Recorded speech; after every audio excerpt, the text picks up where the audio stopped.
2025. Majority Leader's Thursday statement. Yes. Thank you, Honorable Speaker. The clerk was in a rush. Honorable Speaker, pursuant to the provisions of Standing Order 44-2A, I rise to give the following statement on behalf of the House Business Committee, which met on Tuesday, 17th June 2025, to prioritize business for consideration during the week. Honorable Speaker, if you can protect me from Honorable Farah Malim and Honorable KJ, they are very close to me. And this is why, Honorable Speaker, because members don't ordinarily listen to this statement, that is why you hear the Honorable Wamuchomba not being aware what business was being transacted in the week. So it is important. Honorable Wamuchomba, just be courteous to your colleagues. He was not being rude. He just said you missed the point because people didn't listen. Order, Wamuchomba. It is out of order and indecent for a lady to tell another member, KWENDA, HUKO, WEWE. You should not behave like that. Order, Honorable Wamuchomba. You know, Honorable Speaker, thank you for your protection.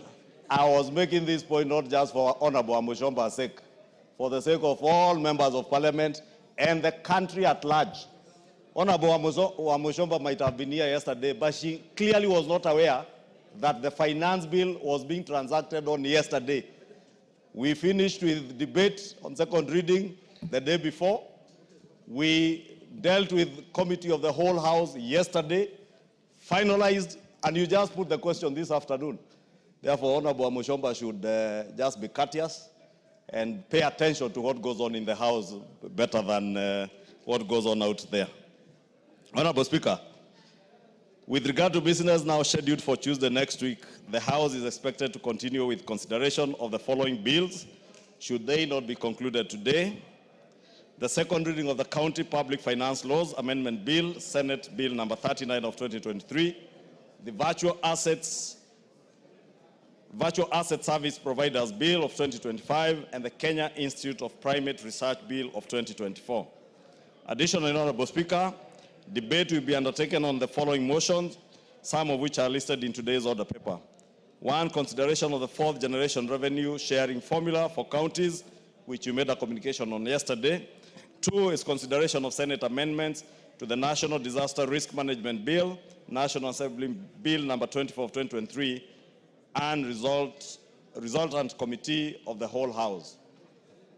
3 is consideration of the performance audit report on the provision of services to persons with disabilities by the National Council for Persons with Disabilities. And 4, consideration of comprehensive economic partnership agreement between the Republic of Kenya and the United Arab Emirates. Honorable Speaker, in accordance with the provisions of Standing Order 44A, 5, and 6, I wish to convey that the Cabinet Secretary for Interior and National Administration, as you had directed, is scheduled to appear before the House on the afternoon of Wednesday, 25th June 2025, to respond to the following concerns raised by members regarding the circumstances surrounding the death of Mr. Albert Ojwang. In addition, the Cabinet Secretary will respond to the following questions. Question number 058 of 2025 by the member for Rarieda, the Honorable Otiende Amolo MP, regarding police brutality against peaceful protesters and unarmed civilians. 2, question number 059 of 2025 by the member for Nairobi County, the Honorable Esther Passaris MP, regarding the implementation of the body-worn cameras in the police force.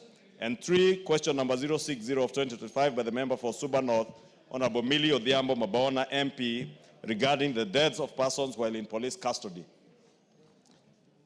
Honorable Speaker, as I conclude, I wish to remind members that the House is scheduled to proceed for a short recess next week. As such, members should note that the House may be required to sit longer or have additional sittings on some days to conclude priority business before proceeding on recess at the end of that week. Finally, Honorable Speaker, the House Business Committee shall reconvene again on Tuesday, 24th June 2025 to schedule business for the rest of the week. I now wish to lay this statement on the table of the House. Thank you, Honorable Speaker. Thank you, Majority Leader. Next order. Order number 13, motion, approval of the mediated version of the Division of Revenue Bill, National Assembly Bill number 10 of 2025. Chair, Budget and Appropriations. Thank you, Honorable Speaker. Honorable Speaker, I beg to move that the report of the Mediation Committee on Division of Revenue Bill, National Assembly Bills number 10 of 2025. Honorable Speaker, the committee was constituted by the National Assembly, by the Speaker of the National Assembly and the Speaker of the Senate, pursuant to Standing Orders 149 of the National Assembly and Standing Order 166 of the Senate. Honorable Speaker, the committee was established to facilitate consensus between both the houses on the Division of Revenue Bill 2025. Honorable Speaker, our primary role was to reconcile the differences that had arisen between the National Assembly and the Senate on the proposed allocation of revenue between the national and county governments. Honorable Speaker, I would like to inform members that the National Assembly had proposed to allocate equitable share to counties of 405.1 billion, while the Senate had proposed to allocate 465 billion to counties, as equitable share to counties. Honorable Speaker, in the course of our mediation, we held a total of 4 meetings. And Honorable Speaker, the process of mediation requires extensive consultations. And to date, I would like to thank the various stakeholders who engaged us in the process of arriving at the mediated figure. And I want to thank the President of the Republic of Kenya, Honorable Speaker, because at some stage we had to engage the presidency to help us iron out some of the challenges that we had in the process. Also, I would like to thank the National Treasury, because we also had to talk to National Treasury so that we could be able to arrive at a figure that was agreeable to both the parties. Honorable Speaker, in the process of mediation, we learned so many things. Honorable Speaker, county governments are doing tremendous programs. And there are so many programs that counties are doing that are not, that most of our members are not aware of. And many times, Honorable Speaker, you'll find that most of us may be castigating counties and saying counties are not making very good progress. I would like to confirm to this House, Honorable Speaker, that we realize that counties are doing so much, especially in the area of facilitating government program, national government program, like in the health sector. Many counties have already onboarded so many people into the SHA programs. And they're working very hard to ensure that some of these programs are successful. Honorable Speaker, also there are programs that the national government and county governments are engaged in partnership, some of which involve construction of KIPes, County Aggregation and Industrial Parks. Most counties, Honorable Speaker, have been able to finish some of those programs. Honorable Speaker, there are also programs involving agriculture that counties are engaging in. Many counties are also succeeding in doing a lot of infrastructure like tarmacking of roads.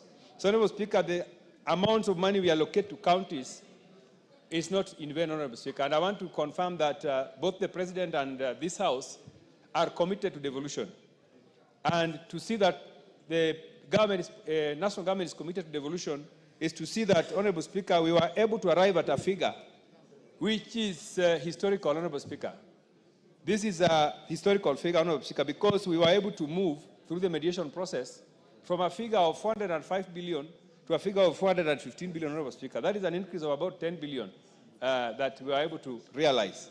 Honorable Speaker, this shows that this House and the national government are both committed to devolution. I want to confirm to members of the Orange Democratic Movement Party that this figure that has been agreed upon between the National Assembly and the Senate is very, very progressive. And I would like to ask them to accept this figure because this is a step in the right direction to ensuring that ultimately devolution succeeds. Honorable Speaker, I would like to say that when we were in the process of mediation, there are some issues that came up. One of the issues that came up, Honorable Speaker, is that there are what we call non-discretionary expenditures. These are expenditures that are due to counties, not because of their own liking, but because of some of the programs they are doing in consultation with the national government. Mr. Speaker, these expenditures, non-discretionary expenditures, they total to about 34 billion shillings. And Honorable Speaker, counties have been grappling with how to realize resources to fund these programs. That is the reason, Honorable Speaker, that we decided in our mediation process that we need to enhance the share of allocation to counties by about 27 billion, Honorable Speaker, because this financial year, you remember that the share of allocation to counties is 387 billion. But we were able to add a total of about 27 billion to help these counties be able to fund what we call non-discretionary expenditures. Honorable Speaker, some of these expenditures include housing levy deductions. Honorable Speaker, when the housing